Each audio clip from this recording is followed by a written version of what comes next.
За муу зүйл доктортой даралт 160-80-тай. За тэгвэл эхний тун 6.4 мг-аар боловсар.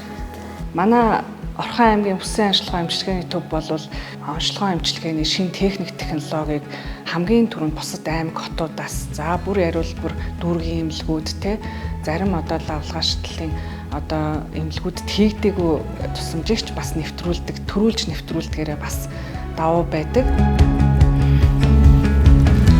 За өглөөний юм сайхан амарцгаасан уу? Сайхан амарсан. Сайхан амарлаа өглөөний бие. За манай хоёр дэжгүй. Хажид зурмаа 87 настай эмэгтэй өчигдөр гихцэн толгой өвдөн батерийн даралт гэсэн өшөөний амин үзүүл доктортой эмийн бодисын нөлөөг бол онтож хонсоо өвдөлтөнд гайгүй. 2023 оноос анх бүлээн усах эмчилгээг нэвтрүүлж эхэлсэн байгаа. Яг эдгөө бол манайхыг 19 эмчлүүлэгчдэр бол энэ эмчилгээг хийсэн. Бүлээн усах эмчилгээ гэдэг бол тархины цус тасалдах харуулт гэж харуулт байдаг л да.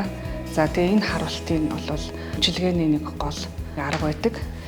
За тэгээд энэ эмчилгээний маань ач холбогдол юу вэ гэхээр тархины судаснд бүлээн үүссэнтэй холбоотой.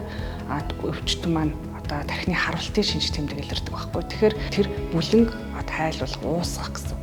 Тэгэхээр энэ эмчилгээг хийснээрээ тухайн бөглөрсөн судас маань онгойж өгд. Тэгэхээр онгоогоод ирэхээр тухайн цусан хангамж дутагдсан байгаа тархины эд эс маань цусан хангамжид хэвэн явагдаж эхэлнэ гэсэн.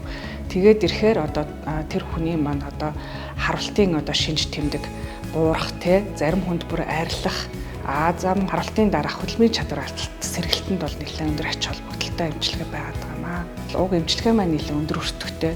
Тэгээд эндээс бол бид нар эмнэлгээс бол тэр болгон бас эмнэлгийн төсөв санхугаас бас хангах боломж хомс байдаг учраас энэ дээр бол орон нутаг бас их дэмжлэг үзүүлсэн.